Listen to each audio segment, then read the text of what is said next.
Selections documents are used to send selection options to your customer and have them make their choice and send us their approval.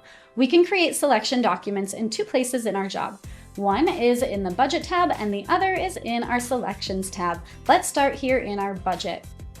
Within the budget, you're going to notice that I already have a cabinet selections group. If you'd like to learn more about creating selections groups or write-in selections, then definitely check out our videos on those topics in the help desk. Since I already have this group created, I may want to send it to my customer and have them make their cabinet choice. So let's click Plus Document on the top. Now I can choose the customer order template that I'd like to use. In this case, we can choose our selection template. However, if you're doing on-contract selections, so selections on the actual final contract for the job, then you might want to just choose your proposal and include it on that with the rest of your budget. However, right now we're going to choose our selection document because that's helpful for pre-contract selections or post-contract selections. All right. Now you'll see that I can choose what budget line items I'm including on this document. We're going to remove our base package and just stick with our kitchen cabinet selections, and we'll click Create. Here we have a document with the selections listed. Now I can choose the level of detail that I'd like to show on here. So since they're all lump sum, we can go ahead and just hide the quantity and unit price.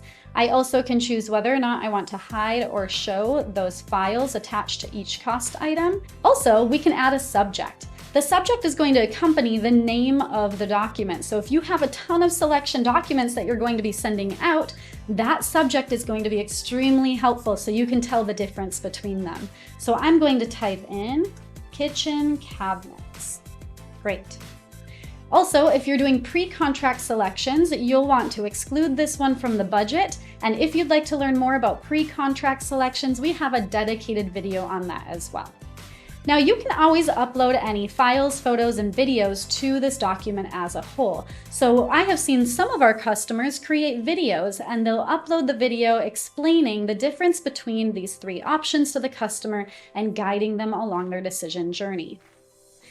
You also notice that every selection document has the ability to have communication between you and the recipient or even your internal team members.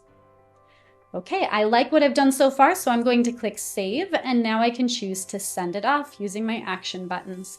When I click Send, I have the option to add one or multiple recipients. So let's add the other homeowner here as well.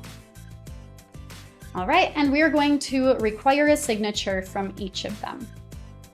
Awesome, now I can type in my email message to them. Please make your cabinet selections. All right, and we'll click Send. Now they received an email and they each can click on the link in their own email. It will bring them into their portal where they can view this document. Now they will review the document and make their choice. And then a signature from each is required in this case. So we will go ahead and approve on behalf of them. Now you'll see it's very clear on this document what they have selected versus what they have not selected.